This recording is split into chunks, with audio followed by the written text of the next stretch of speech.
Hello friends, good morning all of you. तो video अपना चल रहा था मैक्सिमा एंड मिनिमा और उसके बारे में आप लोग पढ़ रहे थे। 6.3 का एक्सरसाइज अपन ने कर लिया था। आज स्टार्ट करने वाले हैं आपका अपन मिससेलेनियस। अब मिससेलेनियस के एग्जाम्पलों से स्टार्ट करेंगे। बेटा काफ़ी जो चीज़ें हैं बहुत इंटरेस्टेड होने वाली हैं आपके मिससेलेनियस में, क्योंकि आपने जो एप्लीकेशन ऑफ डेरिवेटिव में पढ़ा है वो तो सारी कंडीशनें आपने स्टेप बाय स्टेप पढ़ी है। जैसे आपने 6.1 में पढ़ा है तो चेंजेस ऑफ क्वांटिटीज में पढ़ा है, आपने 6.2 जो पढ़ा है यानी कि इंक्रीजिंग और डिक्रीजिंग को पढ़ा है, 6.3 में पढ़ा है मैक्सिमा एंड मिनिमा।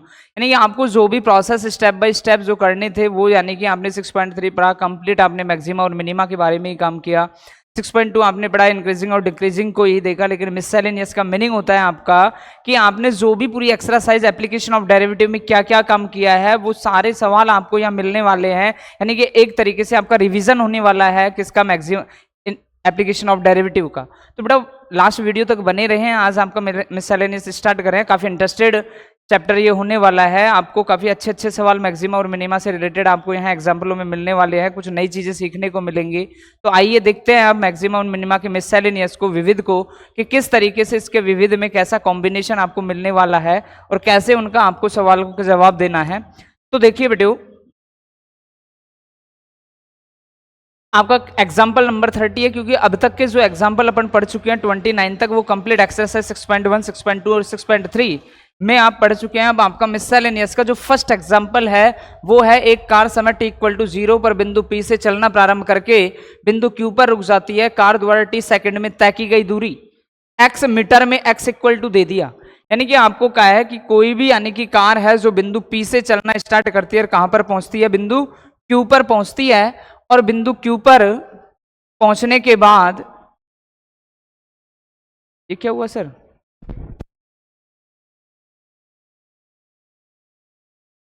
बिंदु P से चलना प्रारंभ करती है और बिंदु Q पर रुक जाती है। तो कार द्वारा t सेकंड में तय की गई दूरी x मीटर में, यानी कि आपको उस दूरी का इक्वेशन दे रखा है x = t² 2 - t/3 द्वारा प्रदत्त है। कार को Q तक पहुंचने में लगा समय, यानी कि आपको चाहिए कि वो कार जब बिंदु P से Q तक पहुंचती है तो उसे कितना समय लगता है। और दूसरी बात और पूछी है, और वो बात अपन से क्या पूछी है बेटियों, अपन से वो बात पूछी है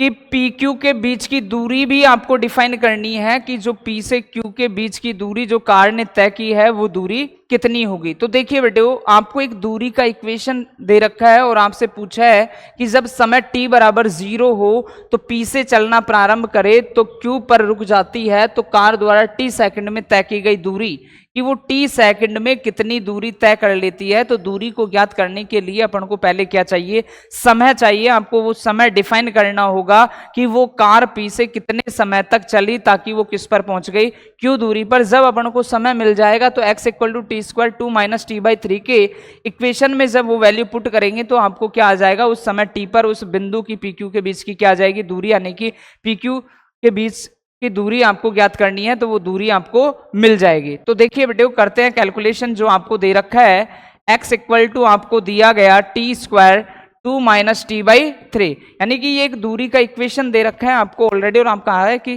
t = 0 पर कोई कार है, वो बिंदु P पर है, P से चलते हुए कहाँ पहुंच जाती है, Q पर। तो Q पर पहुंचने के लिए कितना समय लगेगा, तो उसके लिए देखिए x है, यानी कि जब दूरी में परिवर्तन होगा, विस्थापन में परिवर्तन होगा तभी तो उसका वेलोसिटी होगा, वेग आएगा। तो यानी कि ये दूरी है, डिस्प्लेसमेंट है, अगर ये विस्थापन है। और यदि इसको अपन यानी कि विस्थापन है और विस्थापन का यानी कि t के सापेक्ष क्या करें अवकलन, तो वो आपका क्या कहलाएगा, वेग। तो दूरी x = का किसी समय t पर, किसी क्षण t पर जो वेग होगा वो क्या होगा, तो differential with respect to t। तो आपका क्या आएगा बेटा, dx/dt = आ जाएगा। देखिए बेटे, आप देख पा रहे हैं कि t² 2 - t/3, यानी कि इनको कितने फंक्शन मान लें आप, दो फंक्शन मान ले। दो फंक्शन मानेंगे तो ये आपका u है और ये आपका क्या है, v। तो आपने प्रोडक्ट पढ़ा है डिफरेंशिएशन का u.v से। तो फर्स्ट ऐसे कैसे सेकंड का डिफरेंशिएशन, सेकंड ऐसे कैसे फर्स्ट का डिफरेंशिएशन। तो कुछ ऐसे डिफरेंशिएशन करने जा रहे हैं बेटा। तो u ऐसे के ऐसे, मीनिंग t² ऐसे के ऐसे ही। जब v का करोगे तो 2 तो कांस्टेंट वैल्यू बाहर, यानी 2 तो कांस्टेंट वैल्यू क्या हो गया 0, 1/3 कांस्टेंट वैल्यू माइनस का बाहर आ गया, t का रेस्पेक्ट में करेंगे तो कितना आएगा, 1 ही आएगा। तो ये हो गया -1/3 plus 2 minus t by three, ऐसे के ऐसे ही जब टी स्क्वायर का करोगे तो बेटा कितना आ जाएगा आपका 2t आ जाएगा। तो dx बाई डी टी थोड़ा सा सिस्टम से लिख लें, माइनस का 1/3 टी स्क्वायर और प्लस का 2t, 2 माइनस टी बाई क्या आ गया 3, यानी कि ये आ गया dx बाई डी टी। अब बेटा dx बाई डी टी आ गया तो उसने कहा t बराबर 0, तो यानी कि v बराबर 0 तो t बराबर क्या हुआ 0, v बराबर 0 तो t बराबर क्या हुआ 0। तो देखते हैं बेटा आपका t बराबर 0 से समय, जब वेग आपका 0 हो जाए तो t बराबर 0 से समय कहां तक पहुंचेगा। तो यानी कि देखना dx बाई डी टी यानी कि दूरी में परिवर्तन है किसी क्षण, और दूरी में परिवर्तन है यानी कि विस्थापन में परिवर्तन है, वो आपका क्या कहलाता है वेग। और वेग वेलोसिटी फिलहाल क्या है आपके पास 0 है, अर्थात dx बाई डी टी को क्या होना पड़ेगा 0 होना पड़ेगा। तो dx by d t equal to जब 0 लिखोगे तो आपके पास इक्वेशन आया हुआ है -1/3 T square plus 2t, 2 minus t by T 3, तो जो किसके बराबर करना है आपको 0 के। तो देखो बेटा -1/3 टी स्क्वायर प्लस 2t और कितना है 2 minus t by three, 2 minus t by three equal to क्या हो गया 0। कैलकुलेट करते हैं तो माइनस का टी स्क्वायर बाई 3 हो गया, 2t से मल्टीप्लाई करेंगे तो कितना हो गया 4t हो गया, माइनस का कितना हो गया बेटा आपके पास, माइनस का हो गया ये 2t square by 3 equal to 0। इसके नीचे भी क्या मान ले 1, सबका एलसीएम कितना नजर आ रहा है आपको 3, जैसे ही एलसीएम लोगे क्रॉस मल्टीप्लीकेशन करोगे तो वैल्यू कितना आ जाएगा 0। तो मैंने एलसीएम को नहीं लिख रहा, मैं डायरेक्ट लिख रहा हूं माइनस का टी स्क्वायर प्लस का 12t, क्योंकि इसका नीचे 1 है, और माइनस का कितना 2t स्क्वायर इक्वल टू 0। तो देखो बेटा माइनस का टी स्क्वायर माइनस का 3t स्क्वायर, तो कितना हो गया आपके पास माइनस का 3t स्क्वायर और प्लस का 12t इक्वल टू 0। सबसे क्या कॉमन आ गया आपके पास 3t, और जैसे ही आपने 3t कॉमन लिया तो ये तो क्या हो गया आपके पास माइनस का t, और ये कितना हो गया 4 इक्वल टू में कितना आ गया 0, 3t का 0 में भाग दिया तो 0, तो minus t plus 4 equal to 0। जब माइनस का t इधर को जाएगा तो t इक्वल टू कितना आ गया 4, तो यानी कि t इक्वल टू 0 से t इक्वल टू 4 तक यानी कि उसकी वेलोसिटी क्या रहे। तो बेटा अपने पास एक पॉइंट आ गया t इक्वल टू 4, यानी कि अगर उसको बिंदु P से Q तक पहुंचना है तो उसको कितना समय लग जाएगा 4 सेकंड का समय लग जाएगा। कितना समय लग जाएगा 4 सेकंड का। तो उसने कहा PQ की दूरी भी चाहिए, PQ की क्या भी चाहिए अपन को दूरी। तो दूरी का समीकरण x इक्वल टू क्या देखा है अपन ने अभी, तो x इक्वल टू दे रखा है T square 2 minus t by three, T square 2 minus t by 3। तो जब x और t इक्वल टू कितना रखोगे यहाँ 4, तो 4 का स्क्वायर तो कितना हो गया 16, 2 माइनस 4 बाई कितना हो गया बेटा 3। तो x equal to t equal to 4 पर क्या नजारे आएंगे आपको, तो देखना बेटा 16 तो है ही, 6 माइनस कितना लिखोगे 4 डिवाइड बाई कितना 3। इसके नीचे बेटा मैंने 1 मान लिया, दोनों का एलसीएम कितना मिल गया आपको 3 मिल गया। 1 का डिवाइड 3 में किया तो 3, 3 को 2 से मल्टीप्लाई किया तो 6, माइनस 3 का 3 में डिवाइड किया तो 1, और 1 को माइनस 4 से मल्टीप्लाई किया तो कितना आ गया -4। तो x टी इक्वल टू 4 पर जो वैल्यू आएगी 16 इंटू 2 डिवाइड बाई 3, तो 32/3। अगर डिस्टेंस किस में दे रखी है देखते हैं, तो यानी कि 0 कोई भी यूनिट लगा दें अपन, तो यानी कि जो दूरी आएगी x equal to t equal to 4 पर 32/3 यानी कि इकाई आ जाएगी। तो बेटा ये था आपका कि अगर कोई कार बिंदु P से Q तक चलना स्टार्ट करे तो Q पर पहुंचने में उसे कितना समय लगेगा, तो उसे समय कितना लगेगा बेटा 4 सेकंड का समय लगेगा। और जो PQ के बीच की दूरी आएगी वो आपका कितना आएगा 32/3 आएगा बेटे। देखो बेटा नेक्स्ट इसका मिससेलेनियस का सवाल ध्यान देना बेटा, काफी अच्छा सवाल है 31 समझने का है, बहुत ही इंटरेस्टेड सवाल है, बहुत इजीली समझ में आएगा। सिर्फ और सिर्फ सवाल की गहराइयों को अपन को समझना है कि सवाल कहां तक जाता है, क्या क्या चीजें तो अपन को गिवन है, क्या क्या चीजें अपन को डिफाइन करनी है। तो एक बार रीड करते हैं सवाल को कि सवाल ने आपसे पूछा क्या है, सवाल आपसे क्या करवाना चाह रहा है। तो सवाल में कहा पानी की एक टंकी का आकार ऊर्ध्वाधर अक्ष वाले उल्टे शंकु के वृत्तीय शंकु है, कि यानी कि जो पानी की टंकी है वो एक शंकु के आकार की है, शंकु के आकार की है, और शंकु भी कैसा बना हुआ है आपका उल्टा शंकु बना हुआ है। फिर आगे बढ़े, जिसका शीर्ष नीचे की ओर है, शीर्ष कैसा है, नीचे की ओर है, यानी कि जो शंकु है वो आपका सीधा न होकर कैसा है, उल्टा है। फिर आगे का, इसका अर्धशीर्ष कोण tan इनवर्स 0.5, कि अगर शंकु का आधा कोण कर दे शीर्ष का, तो वो जो कोण दे रखा है अर्धशीर्ष कोण, वो आपको एक तो कितना दे दिया बेटे, tan इनवर्स 0.5। और आगे फिर का, इसमें 5 मीटर क्यूब प्रति मिनट की दर से पानी भरा जाता है।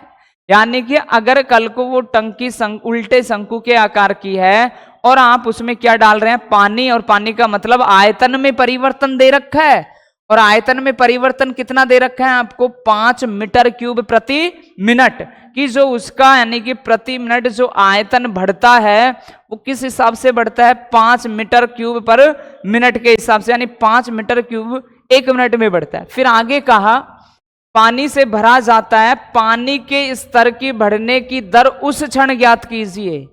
यानी कि जैसे जैसे आप शंकु आकार की टंकी में पानी डालते हो तो उसका लेवल धीरे धीरे क्या होता है बच्चों, बढ़ता है। और लेवल बढ़ने का मतलब उसकी हाइट बढ़ रही है। क्या बढ़ रही है, उसकी हाइट। यानी कि पानी के स्तर की बढ़ने की दर उस क्षण ज्ञात कीजिए जब टंकी की ऊंचाई कितनी हो, 10 मीटर हो। तो कुल मिलाकर आपको जैसे आयतन को उसको भरते जाओगे, आयतन बढ़ेगा, तो यानी कि उसकी जो ऊंचाई है उसमें परिवर्तन चाहिए, कब, जब उसकी हाइट कितना हो, 10 मीटर। तो बेटे आपको समझ में आ गई होगी अपन को क्या क्या चीजें दे रखी हैं। एक तो उस शंकु के यानी कि पानी जो भर रहे हैं यानी कि शंकु के आयतन में परिवर्तन दे रखा है।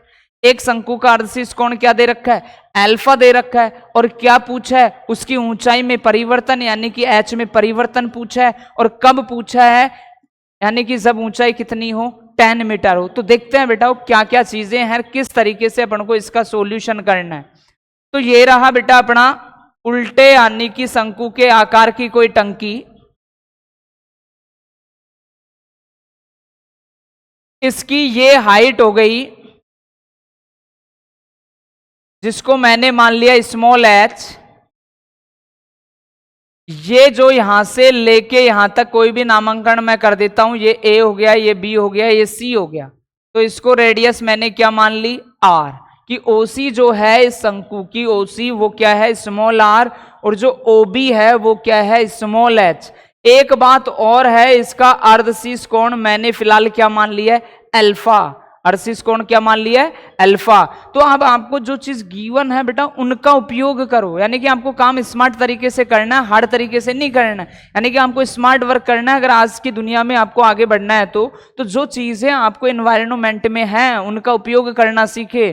तो फिलहाल अपने सवाल की कहानी बनी हुई है कि सवाल में क्या क्या चीजें हैं, उनका आप उपयोग कैसे कर सकते हो, उनका इस्तेमाल कैसे कर सकते हो। तो देखते हैं बेटे कि आपको एक तो दिया है कि उसका अर्धशीर्ष कोण जो अल्फा आप लोगों ने इस डायग्राम में माना है वो कितना है, tan इनवर्स 0.5। यानी कि जो गिवन है आपको वो क्या है कि अल्फा जो है वो आपका है tan इनवर्स 0.5। अब देखिए बेटा यहां से कोई ना कोई कहानी आपको जरूर मिलने वाली है, और वो कहानी क्या मिलने वाली है कि tan इनवर्स इधर से इधर को जाएगा तो tan अल्फा हो जाएगा, और वो कितना हो जाएगा 0.5, मीनिंग tan अल्फा होगा वो 5 बाई कितना बन जाएगा 10, क्योंकि पॉइंट को जैसे हटाओगे तो नीचे क्या आ जाएगा 0। तो tan अल्फा इक्वल टू क्या चमक जाएगा बेटे, 1/2 चमक जाएगा। क्या चमक जाएगा, 1/2। 5 1 कम 5, 5 दूनी 10। अब देखना बेटे कि tan अल्फा आपको मिल गया 1/2। तो बचपन में आपने पढ़ा है ट्रिग्नोमेट्रिक्स में, 10th में भी पढ़ा होगा, 11th में भी खूब यानी कि TF को पढ़ा है, ट्रिग्नोमेट्रिक फंक्शन को पढ़ा है। तो जो tan थीटा होता है वो क्या होता है, आपका लंब बटे आधार होता है। तो यहां से देखें क्या तो आपका लंब है और क्या आधार है। तो लंब तो अगर एंगल के सामने वाली जो भुजा होती है वो आपका हमेशा परपेंडिकुलर होता है, लंब होता है। तो लंब तो कितना है r, और ये 90 डिग्री के सामने वाली ये तो हाइपोटेनियस हो गई, कर्ण हो गई, छोड़ो। तो ये क्या हो गया, आधार। यानी कि r में और h में आपको क्या मिला, एक रिलेशन। तो tan थीटा बराबर क्या होता है, लंब बटे आधार। तो लंब का मान तो क्या नजर आ रहा है, r, और आधार का मान क्या नजर आ रहा है, h। यानी कि आपको इस tan इनवर्स 0.2 से एक रिलेशन मिल गया कि r by h equal to कितना है आपके पास 1/2। अब दूसरी चीज क्या गिवन है, तो उसने कहा है कि उसका 5 मीटर क्यूब प्रति मिनट की दर से पानी भरा जाता है, यानी कि उसके आयतन में क्या हो रहा है, परिवर्तन हो रहा है। अर्थात आपको दे रखा है दूसरा dv बाई dt, क्योंकि आयतन में जो परिवर्तन हो रहा है मिनट मिनट यानी कि समय के रेस्पेक्ट में हो रहा है, और वो कितना दे रखा है, 5 मीटर क्यूब प्रति मिनट। ये चीज और आपको गिवन है। अब आपसे पूछा क्या गया है, ऊंचाई में परिवर्तन। जो आपको ज्ञात करना है बेटा वो चाहिए dh बाई dt, कब, जब आपकी हाइट कितना हो, 10 सेंटीमीटर हो। तो देखना बेटा, अगर dh बाई dt मुझे चाहिए तो मैंने कहा कि जो चीजें सवाल में दी गई है उनका उपयोग करना सीखें आप। एक तो आपको r बाई एच रिलेशन दे रखा है 1/2, और एक दे रखा है यानी कि dv by dt 5 metre cube प्रति मिनट, यानी कि जो ये v है वो किसका वॉल्यूम है, कौन का वॉल्यूम है, शंकु का वॉल्यूम है, यानी कि ये जो मान दे रखा है उसका उपयोग करो। तो शंकु का आयतन, शंकु का आयतन v इक्वल टू क्या पढ़ा है बच्चों, 1/3 पाई r स्क्वायर h। अब यानी कि इसका अगर मुझे t के रेस्पेक्ट में अवकलन करेंगे तभी तो अपन को dh बाई dt मिल पाएगा, और dh बाई dt यानी कि इसने भी कह रहा है कि dy बाई dt की वैल्यू पता है, अर्थात v का किसके रेस्पेक्ट में अवकलन करना पड़ेगा, डिफरेंशिएशन करना पड़ेगा, t के रेस्पेक्ट में। लेकिन जैसे ही मैंने इस वॉल्यूम का इक्वेशन देखा तो मैं देख पा रहा हूं बेटा मुझे दो वेरिएबल r और h नजर आ रहे हैं, या तो वैल्यू r में ही होनी चाहिए या फिर h में ही होनी चाहिए। तो बेटा इजीली आपको सवाल में कोई ना कोई रिलेशन दे रखा होगा r और h का, और वो दे तो डायरेक्ट नहीं रखा था, लेकिन उसने कहा था कि इसका अर्धशीष कोण tan इनवर्स जो है 0.5 अर्धशीष कोण अल्फा, तो वहां से अपन ने एक रिलेशन क्रिएट कर लिया, रिलेशन निकाल लिया किसमें, r और h में। तो r by h equal to 1/2 है, और अगर मुझे dh बाई dt चाहिए तो मीनिंग किसको कैंसिल होना पड़ेगा, यहां से r को हटाना पड़ेगा आपको, पूरा मान किस में ही आना चाहिए, h में। यानी कुल मिला के आपको किसका मान निकालना, उस रिलेशन से r का मान निकालना है। जब r का मान आप निकालोगे तो r इक्वल टू देखना बेटा क्या हो जाएगा, h/2 हो जाएगा, क्योंकि ये r यू मल्टीप्लाई होगा 2r h, तो r इक्वल टू कितना हो गया, h/2। तो रख दो v equal to 1/3 pi h/2 का होल स्क्वायर डॉट h। तो v equal to 1/3 pi h square divide by 4 dot कितना h। तो v इक्वल टू कितना, पाई बाई 12, 4 को 3 से मल्टीप्लाई, h स्क्वायर को s से गुणा करेंगे तो कितना h3। यानी कि देख पा रहे हो बच्चों आप कि v एक फॉर्मेट h के वेरिएबल में आ गया, अर्थात अपन इजीली इसका किसके रेस्पेक्ट में अवकलन कर लेंगे, t के रेस्पेक्ट में। तो करते हैं बेटे, v इक्वल टू आपके पास आया पाई बाई 12 और h3। तो डिफरेंशियल विथ रेस्पेक्ट टू क्या, t। तो जब v का करोगे तो dv बाई क्या आएगा, dt pi by 12 constant value h3 का हो गया 3h स्क्वायर, बट h का t के रेस्पेक्ट में भूलना नहीं, dh बाई dt, क्योंकि मेन चीज तो यही है, ऊंचाई में परिवर्तन ही तो चाहिए। कहीं आप h का तो कर दे, h का t के रेस्पेक्ट में नहीं करें, तो h का जब t के रेस्पेक्ट में करेंगे तो dh बाई dt।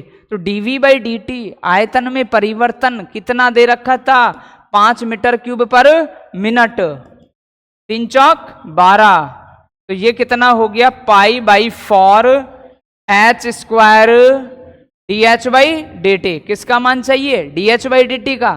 पहले तो 5 चौका 20 pi h square dh by dt, किसकी वैल्यू निकाले, dh बाई dt की। तो dh by dt equal to 20 by pi h square, किस पर चाहिए, तो dh बाई dt जब आपकी हाइट कितनी हो, 10 सेंटीमीटर हो, तो 20 डिवाइड बाई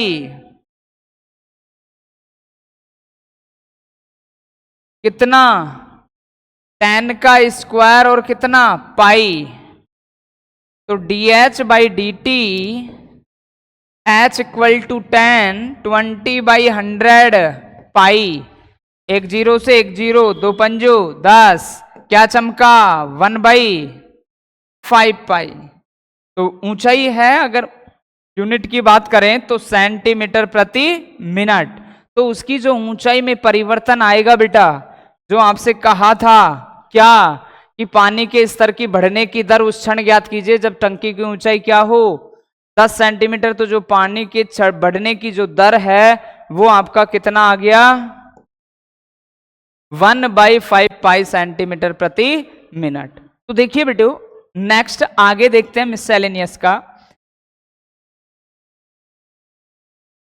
बेटा काफी अच्छा सवाल है, ये भी देखना अच्छे से समझना कोशिश करना, बहुत इजी वे में यानी कि सवाल को दिया गया है कि 2 मीटर ऊंचाई का आदमी 6 मीटर ऊंचे बिजली के खंभे से दूर 5 किलोमीटर पर आवर की समान चाल से चलता है, उसकी छाया की लंबाई की वृद्धि की दर ज्ञात कीजिए।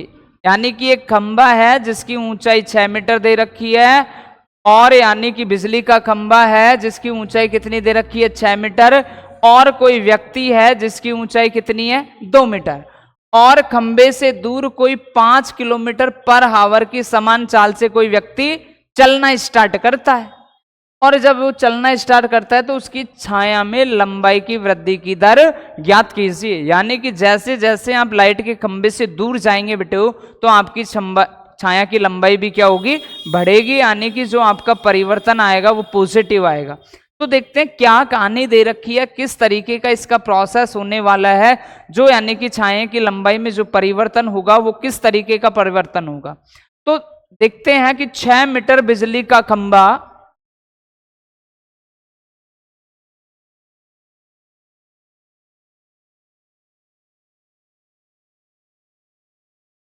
और ये खंभा जो लगा हुआ है किस पर ही लगा हुआ है धरातल पर ही, ये तो है नहीं कोई हवा में डाट रखा हो इसको, तो ये किस पर लगा हुआ है धरातल पर, जमीन पर। और इस पूरे खंबे की जो ऊंचाई है वो कितनी है 6 मीटर है बेटा, आपको कितनी गिवन है ये 6 मीटर गिवन है। और यहां इस पर क्या है कोई बल्ब लगा हुआ है इस खंबे के टॉप पर।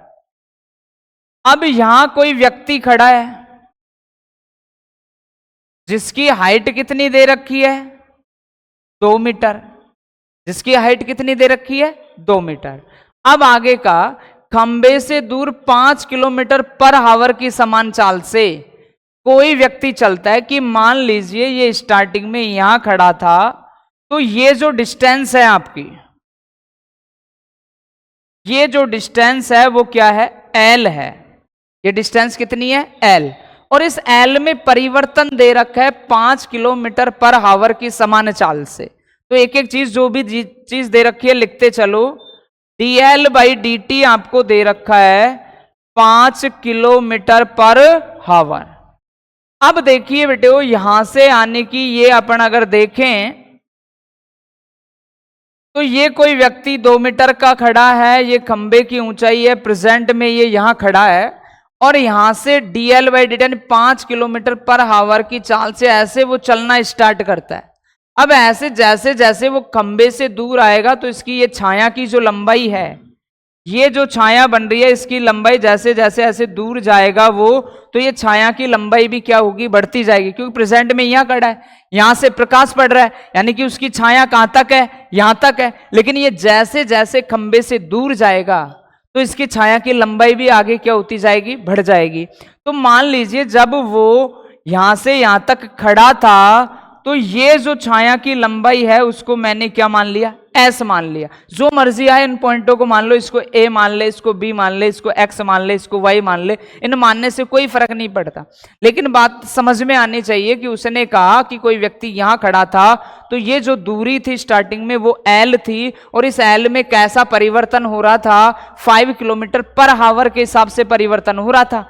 और यानी कि स्टार्टिंग में जो इसकी छाया की लंबाई है वो कितनी है बेटा S है, छाया की लंबाई कितनी है S, अर्थात इस S में आपको परिवर्तन चाहिए। अगर ये जैसे जैसे इस खंबे से कहां जाए दूर जाए तो इस S में कितना परिवर्तन आएगा, यानी कि आपको ds/dt चाहिए।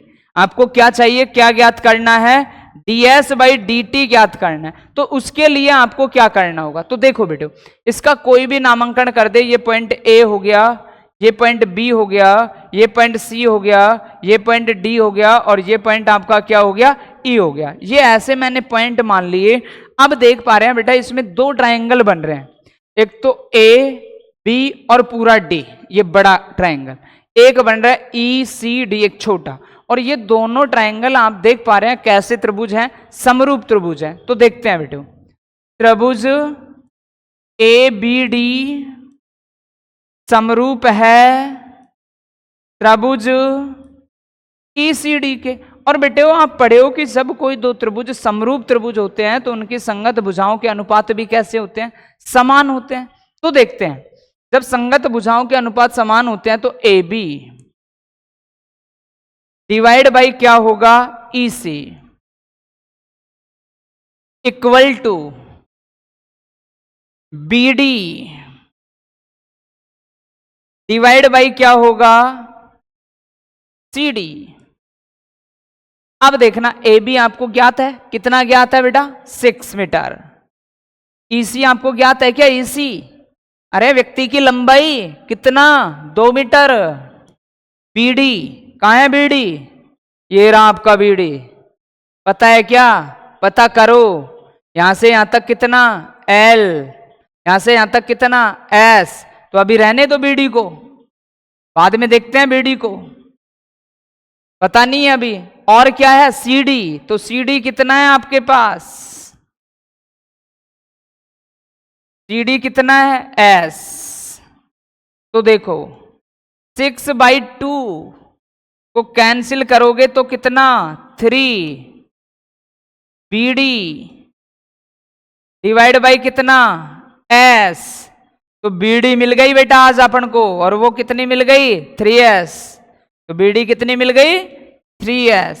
तो आपको बीडी का पता चल गया, और आपको जो चीज गिवन है उसको जरूर काम में लेना है। क्यों, मैंने कहा एनवायरनमेंट में जो चीजें उनका उपयोग करना सीखो, जिंदगी में बहुत आगे जाओगे। तो सवाल में भी जो चीजें हैं अगर उनको यूज करना आप सीख गए तो आप यानी कि बहुत एक्सपर्ट हो जाओगे सवालों को करने में। तो आपको दे रखा है dl/dt, यानी कि कल को यदि मुझे किसका मान मिल जाए, इस एल का, तो एल का मुझे यानी कि डिफरेंशिएट दे रखा है टी के रेस्पेक्ट में, तो वो जो एल मुझे मिल जाएगा तो उसका मैं क्या करूंगा, डिफरेंशिएट करूंगा। डिफरेंशिएट करने के बाद इजीली मैं क्या निकाल लूंगा, जो मुझे चाहिए ds/dt। तो अपना पूरा फोर्स जो है किसके लिए है, लंबाई एल के लिए है, ताकि मुझे जो चीज गिवन है उसका मैं उपयोग कर पाऊं। तो देखो बेटा बीडी आपका है 3s, ये रहा, यहां से यहां तक आपका कितना है, 3s। अगर मुझे इतना चाहिए तो इतने के लिए क्या करना होगा, ये पूरा 3s है और यहां से यहां तक कितना है आपका s। तो केवल और केवल BC, तो नाउ मुझे चाहिए BC, और BC किसके बराबर है बच्चों, L के बराबर। देख पा रहे हो ये रहा BC, और इसको किसके बराबर माना है, L के बराबर। और ये BC इतना निकलेगा कैसे कि पूरे BD में से किसको घटा दें, CD को। तो BC बराबर L इक्वल टू BD में से किसको घटाना पड़ेगा, CD को। तो देखो L ही लिख लेता हूं अब मैं, तो L BD कितना है आपके पास, BD आया था ना अभी, कितना 3s, और CD कितना है आपके पास, CD देखो CD S। तो L इक्वल टू कितना चमका, 2s। यानी कि आपको जो चीज गिवन थी उसका इक्वेशन आपने निकाल लिया। क्या, dl/dt आपको पता था, यानी कि अपन को किसके लिए काम करने जा रहे थे, L के लिए, और वो काम अपना पूरा हो गया, यानी कि अपनी मेहनत काम में आ गई, अपन ने L का मान निकाल लिया, कितना, L इक्वल टू 2s। तो बेटा इजीली देख पाएंगे कि जब L का डिफरेंशिएट हो रहा है T के रेस्पेक्ट में, तो यहां भी L का डिफरेंशिएट कर दे T के रेस्पेक्ट में। तो डिफरेंशियल विथ रेस्पेक्ट टू क्या, T।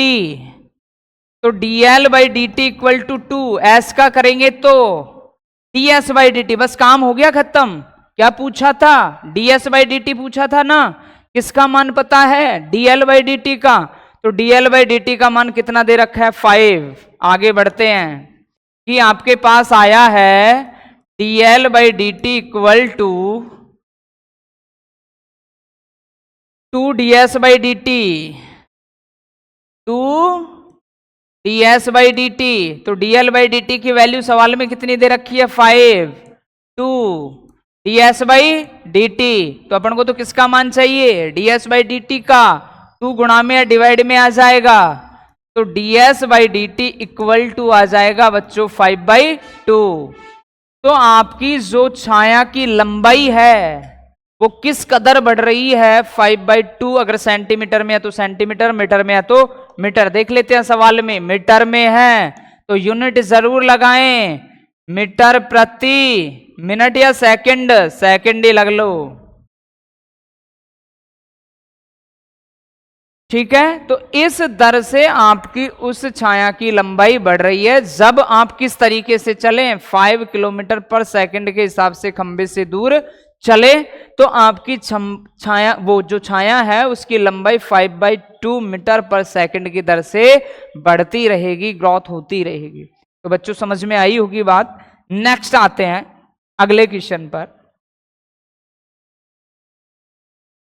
देखो बेटो, अब तक की कहानियां जो थी वो परिवर्तन से रिलेटेड थी एग्जाम्पलों में, जो आपने 6.1 में पढ़ा था कि कैसे चेंजेस आता है किसी चीज में, किसी के रेस्पेक्ट में।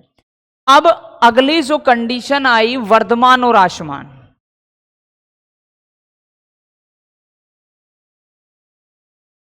Increase decrease. तो देखना बेटा, इंक्रीज और डिक्रीज क्या होता है, पहले इस कहानियों को समझो, क्योंकि पुरानी चीजें हो गई, भूल गए होंगे बातें, तो एक बार मैं आपकी पूरी यादों को ताजा करा देता हूं। और मिससेलेनियस का मीनिंग ही यही होता है कि आपने जो पूरी एक्सरसाइज में क्या काम किया है उस पूरे का निचोड़ रख दिया है इसमें पूरे में। जो भी एक्सरसाइज का मिससेलेनियस पढ़ोगे उसका मीनिंग है कि आपने पूरी एक्सरसाइज में क्या काम किया है उनका एक साथ कंबाइन कर दिया। तो ये अगला क्वेश्चन आ गया आपका इंक्रीजिंग और डिक्रीजिंग से। और इंक्रीजिंग डिक्रीजिंग में कहा गया कि उन अंतरालों को ज्ञात कीजिए, यानी कि इसमें 2 चीजें ही पूछता है इंक्रीजिंग डिक्रीजिंग में। एक तो कोई फंक्शन देखकर इंटरवल पूछता है, या पहले से ऑलरेडी आपको इंटरवल दे देगा और फिर पूछेगा फंक्शन में इंक्रीज है या डिक्रीज। तो पूरे मैक्सिमा वो इंक्रीजिंग डिक्रीजिंग है, वर्धमान जो ह्रासमान है उसमें जो पूरी कहानी डिपेंड होगी बेटा 2 टाइप के क्वेश्चनों पर ही होगी। पहला टाइप कि ऑलरेडी आपको एक इंटरवल देगा और उस इंटरवल के लिए पूछेगा कि इस इंटरवल में बताओ कि फलन वर्धमान है या ह्रासमान। दूसरा कि आपको एक फंक्शन देगा और अंतराल पूछेगा कि वह अंतराल ज्ञात करो।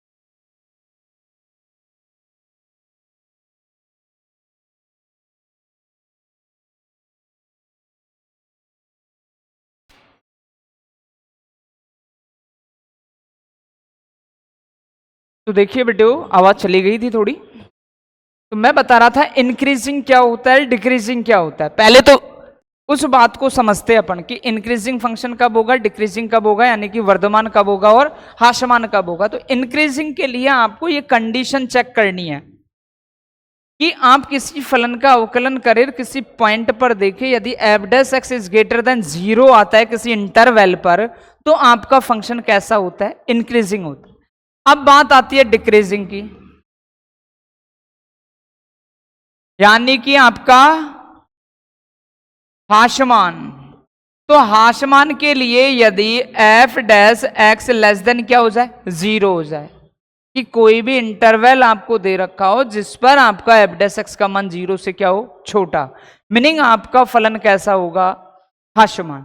तो बेटा जब भी अगर फंक्शन में आपको ये चीज लिखी मिले कि वर्धमान ज्ञात करो, ह्रासमान, चाहे तो इंटरवल ज्ञात करवाए, चाहे इंटरवल देके वर्धमान और ह्रासमान पूछे, अगर इंक्रीजिंग डिक्रीजिंग लिखा है मीनिंग आपका पहला काम जो भी फंक्शन दे रखा है उसका एक्स के रेस्पेक्ट में अवकलन, यानी कि आपका पहला काम एफ डैश एक्स डिफाइन करना होगा। वर्धमान और हास्यमान की झलक जैसे ही अपने कानों में सुनाई दे, अपनी आंखों को दिखाई दे कि अपन को वर्धमान और हास्यमान चाहिए, तो आपका पहला ही स्टेप होगा क्या, एफ डैश एक्स। अब एफ डैश एक्स ज्ञात करने के बाद आपको यदि अंतराल पूछा है, क्या पूछा है, अंतराल पूछा है, तो आपको उसके बराबर 0 रखोगे, पॉइंट ज्ञात करोगे पॉइंट के नेबरहुड में, यानी कि उससे एक बार नियरेस्ट बड़ी वैल्यू, उसके नियरेस्ट छोटी वैल्यू यदि एफ डैश एक्स में रखोगे, एफ डैश एक्स में रखने के बाद यदि वैल्यू पॉजिटिव आए तो उस इंटरवल में वर्धमान, और वैल्यू नेगेटिव आए तो उस इंटरवल में हास्यमान।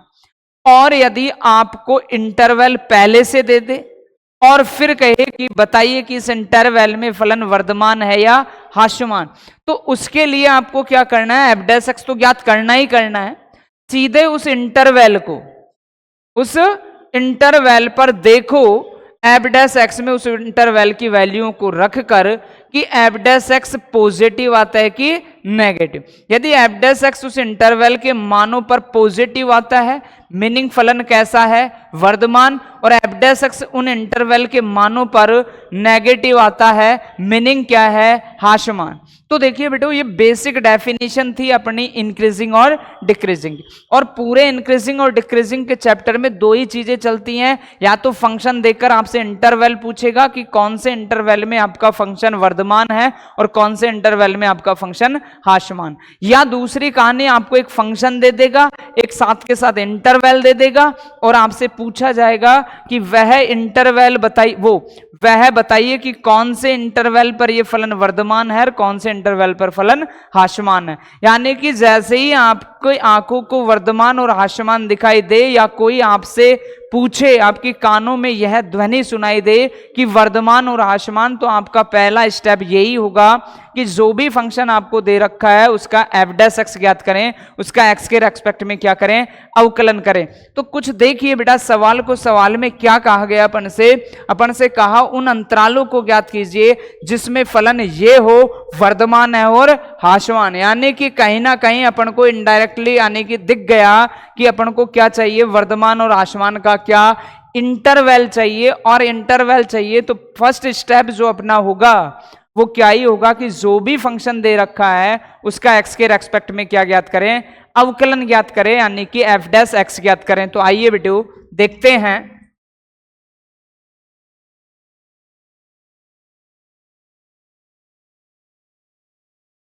तो बेटा आपको फंक्शन दिया गया F of X equal to 3/10 X की power 4 minus 4/5 X cube minus 3x square plus 36/5 X plus 11।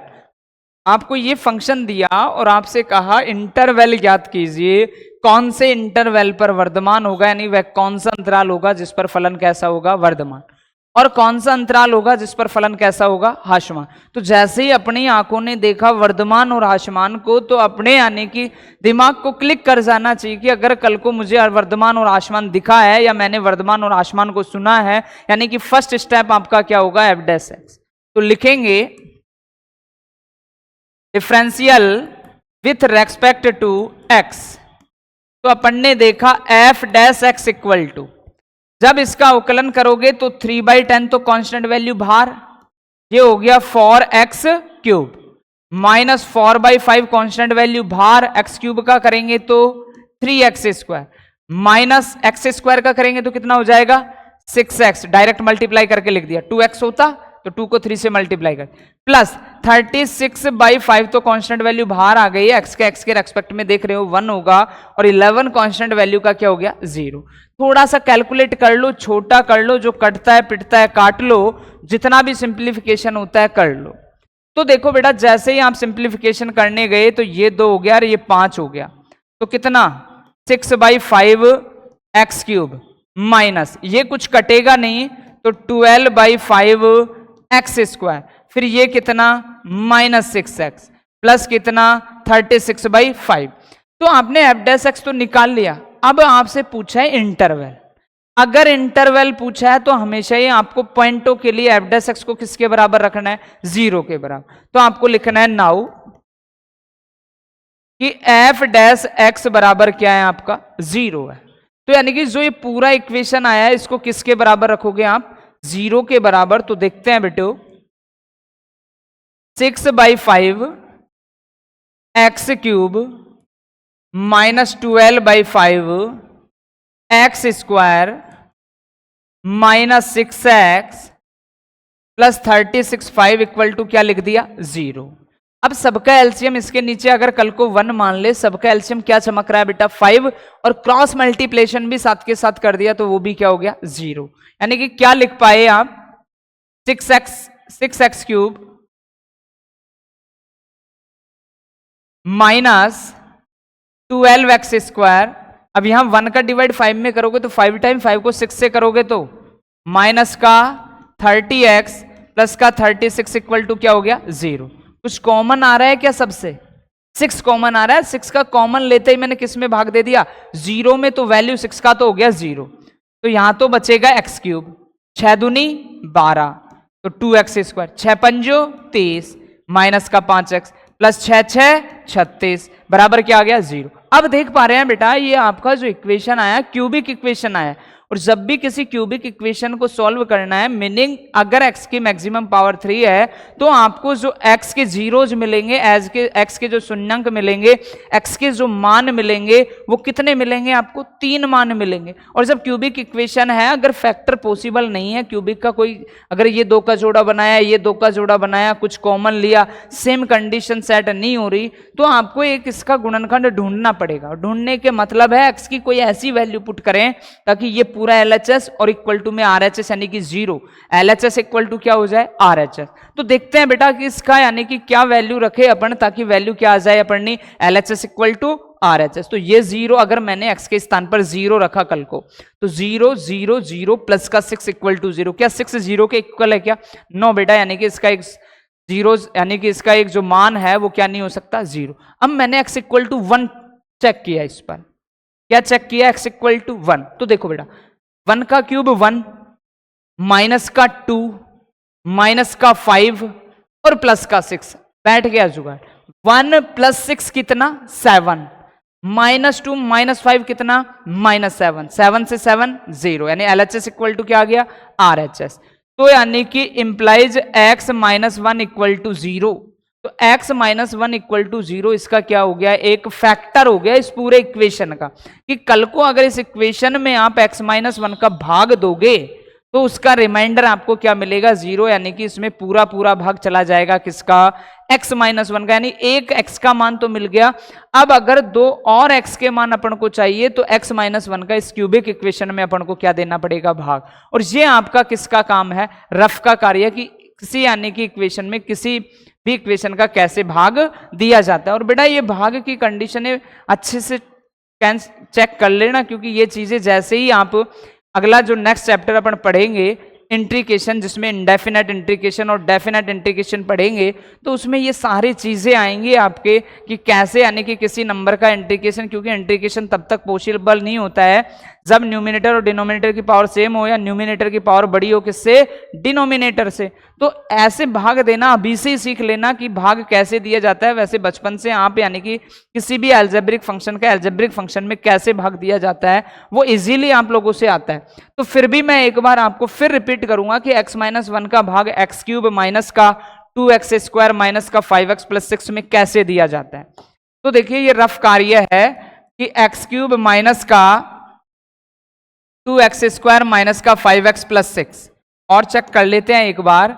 तो ये है एक्स क्यूब माइनस का 2x स्क्वायर माइनस का 5x प्लस का 6, x cube minus 2x square minus का 5x प्लस 6 में किसका भाग देना है, x माइनस 1। तो भाग देने का तरीका, यहां से फर्स्ट स्टेप उठाओ, यहां से भी फर्स्ट एलिमेंट उठाओ। x का भाग x क्यूब में जैसे ही आप देने जाओगे तो कितने टाइम जाएगा, x स्क्वायर टाइम जाएगा, क्योंकि एक x कैंसिल होकर क्या बच जाएगा, x स्क्वायर। अब जितने भी बार भाग जाते हैं या जितने भी नंबर होते हैं सबसे आप मल्टीप्लाई करके लिखो, और कोफिशिएंट को कोफिशिएंट के नीचे लिखना है, एक्स क्यूब को एक्स क्यूब के नीचे, एक्स स्क्वायर को एक्स स्क्वायर के नीचे, x को x के नीचे कांस्टेंट, वैल्यू को कांस्टेंट। तो जब x स्क्वायर को x से मल्टीप्लाई किया तो x क्यूब आया, और x स्क्वायर को माइनस x से गुणा किया तो माइनस का x स्क्वायर आया। अब ये दोनों पॉजिटिव हो गए, इनको कैंसिल करना है तो सब्ट्रैक्ट करना पड़ेगा। ये माइनस हो गया, ये प्लस हो गया, ये कैंसिल। माइनस का 2x स्क्वायर प्लस का x स्क्वायर, माइनस का क्या बचेगा x स्क्वायर, माइनस का 5x प्लस का क्या हो गया 6। अब वापस वही यहां से फर्स्ट और यहां से भी क्या ले लो, फर्स्ट एलिमेंट। अब x का भाग माइनस एक्स स्क्वायर में देंगे तो माइनस एक्स टाइम जाएगा। जब इसको पूरे से मल्टीप्लाई करेंगे तो माइनस का एक्स स्क्वायर और माइनस माइनस क्या हो जाएगा, प्लस का कितना हो गया x। ये सेम साइन का हो गया तो चेंज करेंगे, प्लस माइनस, ये कैंसिल, और ये माइनस का कितना हो गया 6x, और ये प्लस का कितना हो गया 6। अब वहां यहां से भी फर्स्ट एलिमेंट, यहां से भी फर्स्ट एलिमेंट, जब x का माइनस 6x में भाग देंगे तो कितने टाइम चला जाएगा, -6। अब -6 को इन सभी वैल्यू से मल्टीप्लाई करेंगे तो माइनस का 6x और प्लस का कितना हो जाए, वो प्लस का कितना हो जाएगा 6। तो ये प्लस हो जाएगा, ये माइनस, ये भी कैंसिल, ये भी कैंसिल, रिमाइंडर क्या आ गया 0। और ये पहले भी अपन देख चुके हैं कि x-1 है जो पूरे क्यूबिक इक्वेशन का क्या एक फैक्टर है। यानी कि जो क्यूबिक इक्वेशन आया था आपका x³ - 2x² - 5x + 6, इसको आप कैसे लिख सकते हो, तो बेटा इसको लिख सकते हैं अपन, एक तो फैक्टर था x-1 और एक आपका फैक्टर आया है x² माइनस का x माइनस का 6, और इसके इक्वल में क्या चल रहा था बेटा 0। तो एक बार इसके बराबर 0, एक बार इसके बराबर 0, x की वैल्यू डिफाइन करते हैं तो x -1 = 0 इंप्लाइज x = कितना आ गया 1। अब इस क्वाड्रेटिक इक्वेशन को देखते हैं तो x² - x - 6 = 0। तो देखो बेटा -x के ऐसे दो फैक्टर करने हैं कि उनको जोड़े तो माइनस का x आए और मल्टीप्लाई करे तो माइनस का 6x² आए, तो माइनस का 3x और प्लस का 2x। अब मैंने कहा है कि x² का कोएफिशिएंट केवल और केवल 1 हो तो आपको ऐसे फैक्टर करके कॉमन लेने की आवश्यकता नहीं है, सीधा फैक्टर दिखा दो। जो भी टुकड़े हुए हैं माइनस का 3 हुआ है प्लस का 2 है, तो x - 3 लिख दो और x + 2 लिख दो, और बराबर क्या हो गया 0। तो इसके बराबर 0 और इसके बराबर 0, तो x - 3 बराबर 0, तो x = कितना आ गया 3, और x + 2 = 0 इंप्लाइज x = कितना आ गया -2। तो बेटा आप देख पा रहे हैं x एक, यानी कि जो x में फंक्शन आया था क्यूबिक फंक्शन आया था, और क्यूबिक फंक्शन से अपन ने x के भी कितने मान निकाल लिए, 3 मान निकाल लिए, जिसमें से 1 आ गया, -2 आ गया और 3 आ गया। अब इन नंबरों को एक रियल लाइन पर शो करेंगे और इनके नेबरहुड में, यानी कि एक बार इनसे जस्ट बड़ा मान और एक बार इससे जस्ट छोटा मान चेक करेंगे f' में। यदि f' की वैल्यू उन मानों पर पॉजिटिव आती है तो उस इंटरवल में वर्धमान, और उन मानों पर नेगेटिव आती है तो उस इंटरवल में हास्यमान। तो देखते हैं बेटे कि आपके पास जो मान आए हैं वो मैं यहां लिख देता हूं। एक तो x = आया -2, एक x = 1 और एक आया x = 3। तो इसको एक रियल लाइन पर शो कर देते हैं अपन।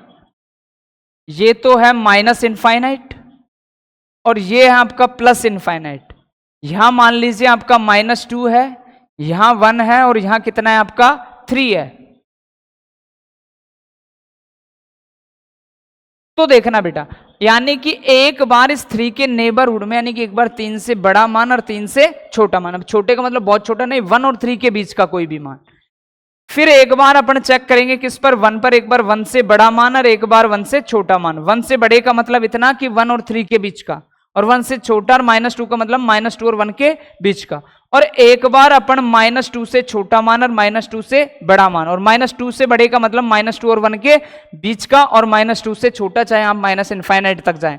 कहां रखना है f' में, कहां रखना है f' में, यानी कि अपन को अभी f' लिखना पड़ेगा यहां ताकि अपन वैल्यूओं का कैलकुलेट कर पाए। तो f' आया क्या था अपना, तो देखो बेटे f' ये रहा अपना 6/5x³ -12/5x² माइनस का 6x², वो 6x प्लस का 35। तो इसको एक बार मैं लिख लेता हूं 6/5x³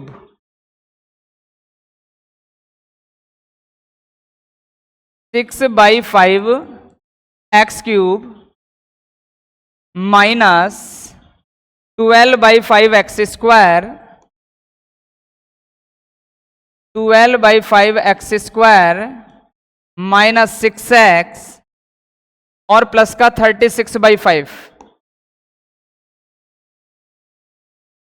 अब यहां आपको एक बार यानी कि 3 से बड़ी वैल्यू चेक करनी है एफ डैश एक्स में, और एफ डैश एक्स की पोजीशन देखनी है, पॉजिटिव आता है कि नेगेटिव। तो मान लीजिए आपने एफ डैश 3 से बड़ा कौन सा रख लिया, 4 रख लिया। तो देखना बेटा जब 4 रखोगे तो 6/5, 4 का क्यूब करोगे तो कितना 64, माइनस 12/5, 4 का स्क्वायर करोगे तो कितना 16, माइनस 6 चौका 24 डायरेक्ट लिख देता हूं, और प्लस का 36 बटा कितना लिख देता हूं 5 लिख देता हूं। तो देखो कैलकुलेट करो, f dash x equal to 6 चौका 24, 36 और 2 38, डिवाइड बाई में कितना 5। जब 16 को 12 से करेंगे तो 16 दूनी का 32, 16 और 3 19, डिवाइड बाई 5, माइनस कितना 24, प्लस कितना 36/5, इसके नीचे भी कितना मान ले 1। अब देखो तो आप पॉजिटिव और पॉजिटिव को एक साथ लिख लें और नेगेटिव नेगेटिव को एक साथ लिख लें, तो जब आप कैलकुलेट करोगे तो बेटा इसमें जब कैलकुलेट करोगे तो बड़ी संख्या किसकी आएगी, पॉजिटिव मान ही आएगा। चाहे मैं एक सवाल में तो आपको चेक करा देता हूं पूरा। सबका एलसीएम मैंने ले लिया 5,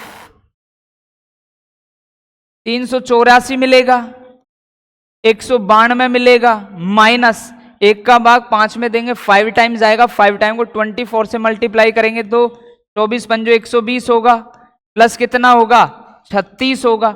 अब देखो 384 प्लस 36 करोगे तो यानी कि 6 जोड़ दिया तो कितना हो गया 390, और 390 में 30 और जोड़ दिया तो 420 हो गया। ये पॉजिटिव कितना हो गया 420। अब नेगेटिव पे आओ, 192 और 120, जब 192 और 120 को जोड़ोगे तो ये 2 हो गया, 9 और 2 11 का 1 हो गया, 2 और 1 कितना हो गया 3, यानी 420 माइनस 312। अब डिवाइड बाई में 5 है, इससे कोई फर्क नहीं पड़ रहा, ऊपर वैल्यू कैसी बच रही है आपकी पॉजिटिव, यानी कि अगर 3 से बड़ा मान लोगे तो आपको मान कैसा मिला पॉजिटिव। अब आप 1 और 3 के बीच में चाहे कुछ भी रखें वैल्यू, एफ डैश एक्स में ये वैल्यू आपको कैसी ही मिलेगी, नेगेटिव मिलेगी। चेक कर लेना आप 1 और 3 के बीच में कौन आता है 2, जब 2 को इस पूरी पर कैलकुलेट करोगे तो आपको वैल्यू कैसी मिलेगी नेगेटिव। अब जब आप 2 और 1 के बीच में वैल्यू रखोगे तो आपको फिर वैल्यू कैसी मिलेगी बेटा पॉजिटिव मिलेगी, यानी कि -2 और 1, और -2 और 1 के बीच में तो सबसे अच्छा मान कौन आ रहा है 0।